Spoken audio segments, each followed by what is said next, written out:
Okay, so imagine this. A major new stage adaptation, Tanika Gupta's take on Hedda Gabler. It gets reviews calling it super smart, masterful even. Right, a really intelligent reimagining. But then the same reviews say it lacks tension, that the characters just seem to be standing still. How does that even happen? A brilliant concept that just sits there. Well, that paradox is exactly what we're digging into today. We've looked at, the critical autopsy, really, of this quite controversial production. We're diving into the industry secrets, the thinking behind it, and the artistic choices that led to this really baffling split reaction. Yeah, what went right and what went, well, demonstrably wrong. Welcome to the deep dive. Our whole mission here is to take you inside the sources, the reviews, the adapters' notes, the interviews, to unpack what actually happened when this, intellectual powerhouse of an idea met the practical reality of stage execution. We'll get into the real-life Hollywood story that sparked the whole thing. And we'll break down why a really celebrated TV director, known for subtlety, had her style kind of fatally exposed by the demands of live theater. It's a fascinating deep dive, really, into the risks you take when you adapt a classic, especially when you're aiming for modern political relevance. So let's start with the concept itself, the part everyone agreed was super smart. Okay, so the credit here really goes to the adapter, Tanika Gupta.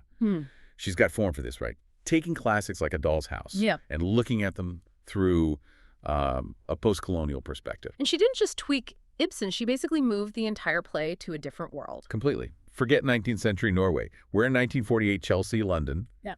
And crucially, it's set within the post-war British film industry. Right after Indian independence. Exactly. And that timing, that setting, it's not just background dressing. It becomes the absolute engine of the new drama. And that meant changing the characters too, didn't it, to fit that world? Yeah, and it worked quite well on paper. Hedda's husband, George Tesman, the kind of stuffy academic in Ibsen. Yeah. He's now a rising British film director, and the rival, Eilert Lovborg. He becomes Leonard, a screenwriter whose amazing script is the talk of the town. Makes sense. And Judge Brack, the manipulator. He slots right in, is John Brack, a powerful producer, the kind who never takes no for an answer. It all fits the film world perfectly. But the real genius, the thing that reviewers called masterful, was Hedda's new motivation. It wasn't just Ibsen's sort of vague boredom anymore. No, this is the absolute core of it. Gupta replaced that abstract idea with a really concrete, terrifying, and politically charged secret. And it was inspired by a real person. The Hollywood star, Merle Oberon. Exactly. Merle Oberon, the Anglo-Indian actress from Hollywood's golden age. She famously hid her South Asian heritage her whole career, pretending she was Australian. Because of the rules back then. Absolutely. Hollywood operated under the Hays Code, the production code, which heavily censored films. And one of the big things it prohibited was miscegenation, any depiction of mixed-race relationships. For Oberon, exposure would have been, career suicide. Wow. So suddenly, Hedda's destructive behavior, her moods, it's not abstract anymore. Not at all. In this version, played by Pearl Chanda, Hedda is an Anglo-Indian actress hiding her heritage. And that constant denial, that performance, is tearing her apart.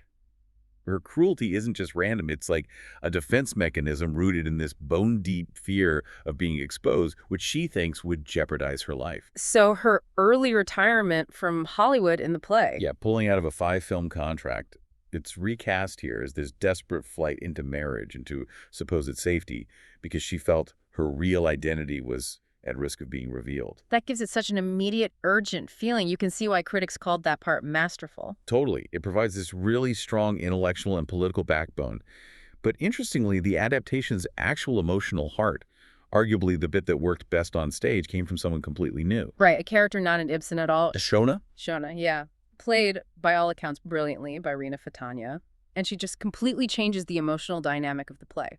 She's introduced as Hedda's Aya, her traditional Indian nanny. But the secret is, she's actually Hedda's mother, pretending to be her maid. Wow. And only the two of them know. Exactly. And that secret, which isn't Ibsen's, provides this constant, powerful undercurrent of tension between them. It shifts the main conflict. It's not just Hedda versus society anymore. It becomes about assimilation versus heritage. That's the key fusion. Yeah. Hedda is desperate to assimilate into this sort of sterile white world. The set design was apparently very white and post-war, while Shona represents the very heritage, the very connection Hedda is trying to erase. It's deeply personal, deeply painful. And Rina Fatania's performance as Shona was singled out. Universally praised, it seems, bringing mischief and comedy, but also tenderness and fire. Apparently, the scenes between Hedda and Shona carried most of the real emotional weight. You can see how that dynamic would work. Yeah, and there's this one exchange that critics highlighted where that political and personal tension just fuses perfectly. Hedda says something like, India is free now. We should be free. Desperate for her own freedom. And Shona's reply? Devastating. She just says, but the English are the same.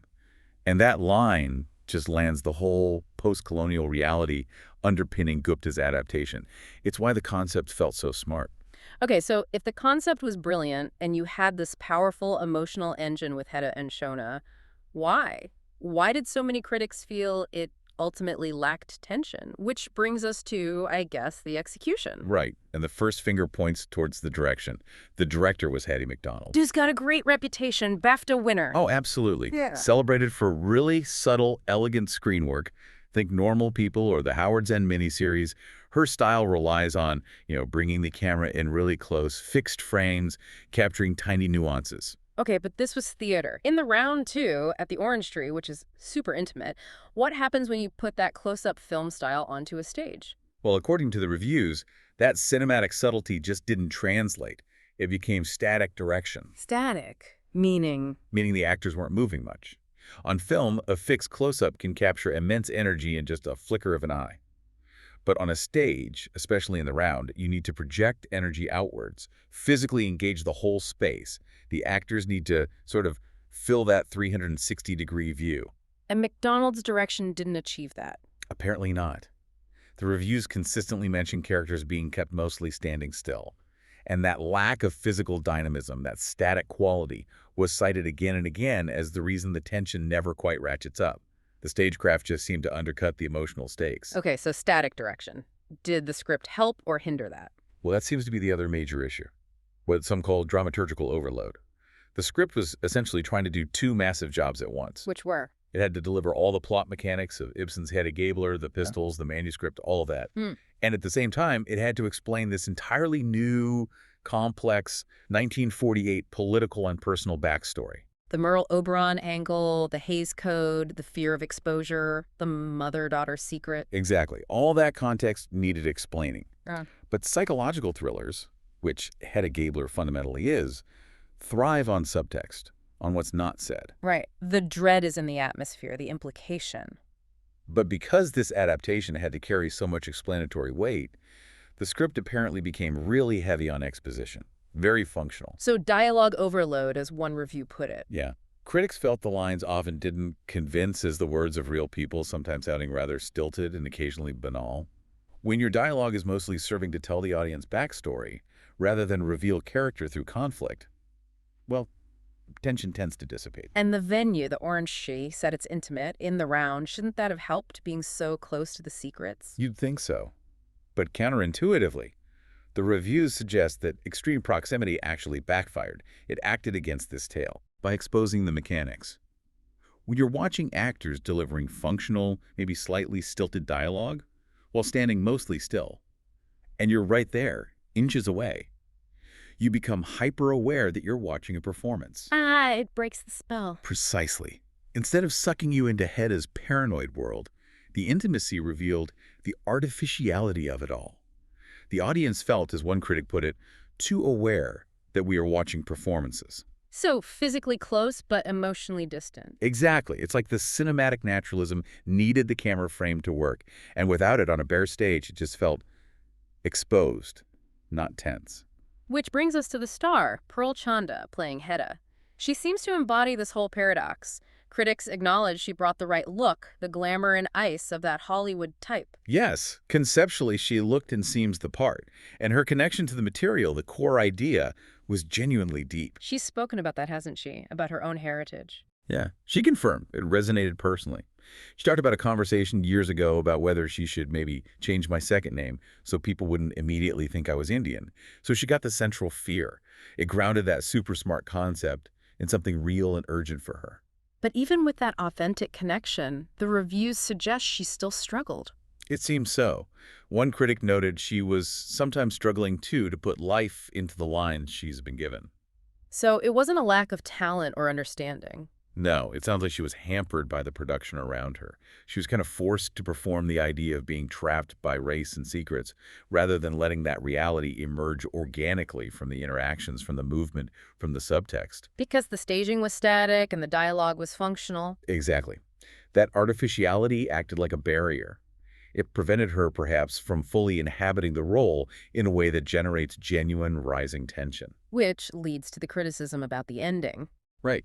The play has these famously loaded guns, these moments of climax. Yeah. But because the production hadn't built that necessary psychological pressure cooker over the preceding acts, well, the bangs, when they come, don't have much of an effect. A flaccid climax because the setup was too explanatory, not tense enough. That seems to be the consensus, yeah.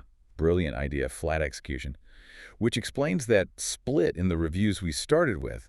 It really depended on what the critic valued most. How so? Well, critics judging it primarily as a psychological thriller, looking for that classic Ibsen dread, the subtext, the suffocating atmosphere, they generally felt it failed. They called it underbrewed, lacking dramatic tension. But others saw it differently. Yes, if critics judged it more as a political drama focusing on the commentary about race, assimilation, post-colonial identity, they tended to praise it. They saw it as a fast-paced exploration of women and race, and found it compelling on those terms. So for them, the tension was the political situation itself, the threat of exposure, the impact of a racial slur used in the play, the whole visual statement of the glorification of whiteness in the set design. Yeah. That was the drama. Precisely. For that group, the high political and racial stakes were the source of tension, making it a must-see. So the takeaway from the sources seems pretty clear then. It wasn't that Gupta's adaptation concept was flawed. Her earlier Doll's House worked. Right, the consensus points towards the execution on stage. It was that specific, tricky combination. A script overloaded with exposition because it was doing two jobs. Paired with the directing style, Macdonald's subtle cinematic approach that just wasn't suited to the dynamic needs of live in the round theater. The intellectual engine was firing on all cylinders, but the theatrical vehicle couldn't quite deliver the visceral ride. Which leaves us, and you listening, with a really interesting question, I think. If a piece of theater works brilliantly as a super smart, timely political essay, if it genuinely changes how you think about the original play, about history, about race, does that message still resonate? Does it still have significant cultural value? Even if it totally fails to grip you as a piece of suspenseful, heart-pounding drama. Something to think about next time you see a show that impresses your brain but maybe leaves your pulse unstirred. Yeah, where does the balance lie for you? You've been listening to The Deep Dive. Thanks for tuning in, and we'll catch you next time.